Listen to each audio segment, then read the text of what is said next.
L'engagement que j'ai pris, c'est quoi? C'est que de mettre en œuvre le revenu universel.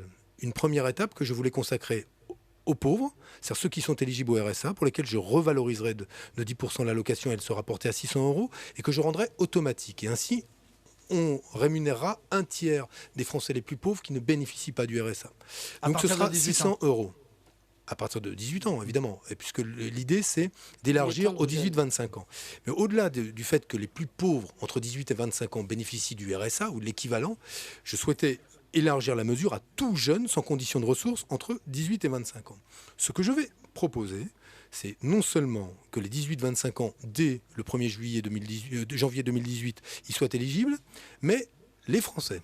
Nous allons faire une proposition qui va permettre et mettre sur la table un revenu universel qui permettra à l'immense majorité des Français salariés d'avoir un bénéfice net sur leur feuille de paye par rapport à ce qu'ils touchent aujourd'hui. C'est-à-dire qu'ils auront un complément de revenu qui sera la première brique de ce revenu universel.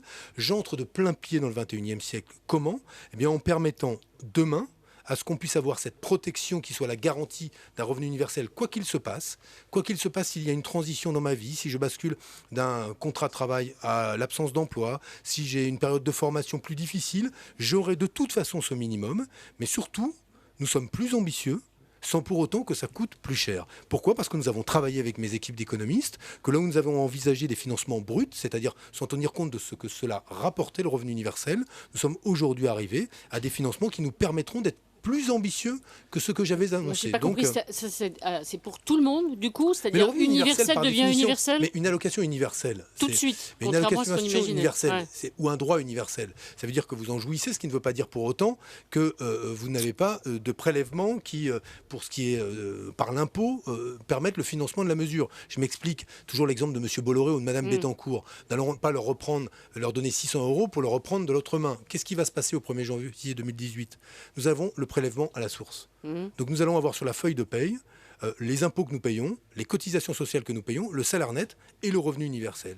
Et sur la base de cela, je peux vous garantir qu'aujourd'hui, sans que ce soit plus cher que ce que j'avais annoncé, nous mettrons en œuvre une mesure qui se traduira par une augmentation du pouvoir d'achat pour la majorité des salariés français. De combien? On a envie de savoir. Elle sera différente puisqu'elle sera selon évidemment le niveau de salaire que vous avez. Et pour un smicard, par exemple? Ce sera sensible, vous verrez. Moi, j'ai dit que je l'annoncerai dans 48 heures. Donc, Mais ce ça sera veut dire dans 48 heures. ça ne coûtera pas plus cher. C'est-à-dire qu'on était sur le premier niveau de la mesure, 45 milliards 45 milliards bruts, ce sera moins cher que 45 milliards. Et pour tout le monde, moins cher pour tout le monde. Ce sera une mesure qui, en concernant l'ensemble des salariés, Français, des nous salariés, coûtera moins cher.